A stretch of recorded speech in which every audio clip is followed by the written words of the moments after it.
像即摆天气遮热，大人上惊囡仔丢沙。较早有即个案例，有一个5岁查甫囡仔到平湖去佚佗，因为丢沙送到病院去，结果伫半路就发现讲伊器官拢败去，阵个亡性。医生就提醒讲，你若发现讲有丢沙的镜头，就讲体温称悬超过40度，结果无流汗，人过救紧，真有可能引起肝甲腰子的败去。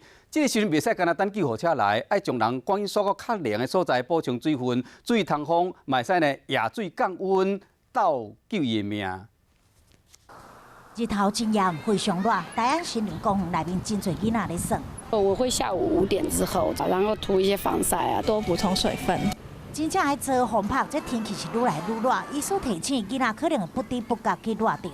会比较累、懒洋洋的，那胃口不好，吃的比较少，那尿不湿的次数变得比较少。因为囡仔排汗速度较慢，体温升悬的速度是大人的3倍到5倍，加上囡仔无爽快，真少会甲父母讲，等到发热时阵，往往拢严重啊。过去捌发生过5岁囡仔到平湖佚佗，掉山送病院最后死亡的案例。医师强调，免个干那等救护车来。要赶快到阴凉的地方，衣服太多的话，赶快除去，喷冷水、泡冷水，用电扇吹，或者全身铺冷毛巾。高温的时间越久的话，它的并发症越严重。掉山一旦的引发特定的器官害去，20分钟内就会无命。